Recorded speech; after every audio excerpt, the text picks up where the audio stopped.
Hey, what's going on, guys? My name is Jake from TodaysiPhone.com, and you wish you had a hat this cool. But in all seriousness, I won't see you guys again until after Christmas, so I just want to wish everybody a very Merry Christmas or very Happy Holiday, whatever holiday you celebrate, and let's get started. Now, to start, you guys may or may not know that the Galaxy Nexus actually launched in the US this week, and it's about a month later than the UK launch, and as such, Cam, who lives in the UK, got his hands on the device about a month ago, and he did a bunch of comparison videos and camera tests and all that fun stuff. So I've been talking about it before, but I just want to reiterate that if you are on the fence between the iPhone 4S and the Galaxy Nexus, you can definitely check out the full comparison between the two devices.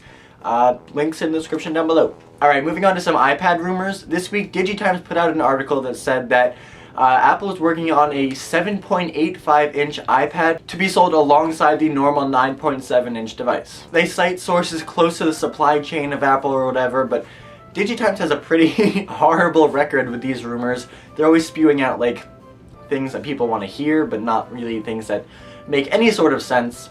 So, no. I don't think Apple will be releasing a smaller iPad. Why would they? The way I see it is, the iPad is just different enough from the iPhone to justify getting both of them. But if there was an in-between device that was pretty similar to both of these things, it wouldn't really make sense to have an iPhone and an iPad mini, or an iPad mini and an iPad, and it's just too many eyes, too many screen sizes, and just no, it's not happening.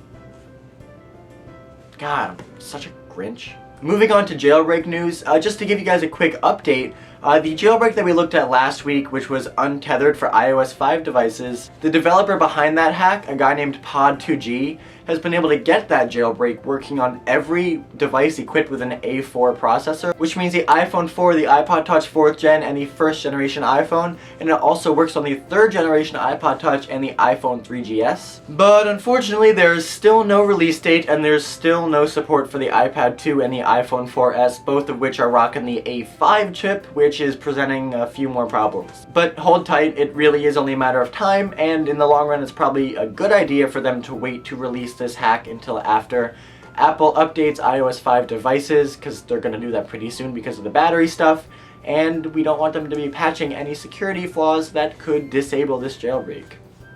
Unless, of course, you're worried about security, in which case you very, very much want them to patch these security holes, and you're out of luck.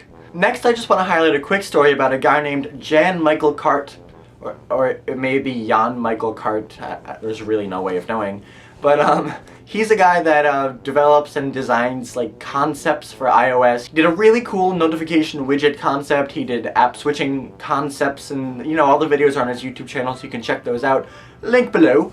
But I just want to point him out because he got an official internship from Apple this week, which is super awesome that Apple is like finding people out in the real world who show potential in developing for their products, but they don't go through the more traditional avenues of, you know, trying to secure a job at Apple, and Apple takes them on and, you know, learns from them and learns and takes ideas from really what the customer base wants to see, which is super cool.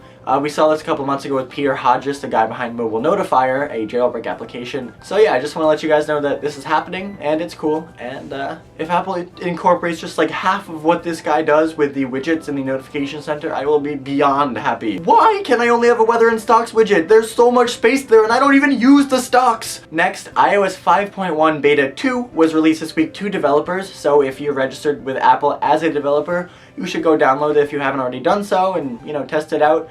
One new feature is you can delete individual photos from the photo stream, which you couldn't do before. As far as the battery stuff goes, early reviews have been mixed. Some people claimed it helped, some people claimed it stayed the same, which either could be a good thing or a bad thing. Some people claimed the battery life got worse. All in all, not good.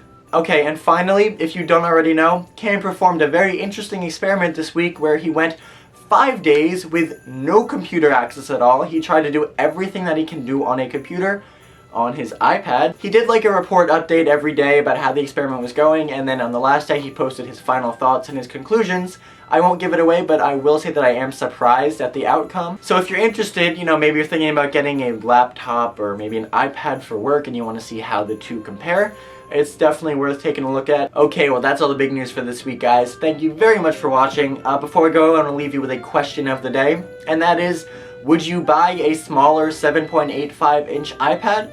If so, why? You know, what other devices do you have that maybe contribute to that decision? Or if not, why not? I definitely wouldn't buy it. I have the regular size iPad 2 and an iPhone 4. I do not need another iOS device. I'd love to hear what you have to say, so you can let me know in the comment section down below or share your thoughts with me on Twitter at TIP_Jake. Don't forget the links to everything I talked about in this video are in the description down below. And really quickly, in the air of shameless self-promotion, if you haven't gotten enough of me, please check out my personal channel, youtube.com/FlynnRowe. It's down there as well. I'm posting some like random vlogs there, as well as my friends and I are doing just some random funny videos and like sketches and stuff. So it'd be super cool if you went over there, checked out some of the videos, and if you like them, subscribe. Our latest video is called Fish-serious. It's a combination of fish and mysterious, so I'll just leave it at that. And as always, for more news, views, and reviews, definitely check out TodaysiPhone.com. Merry Christmas!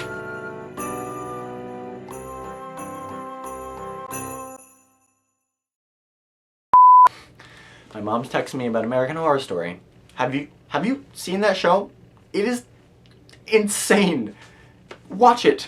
Watch American Horror Story. I do weird things with my arms when I talk.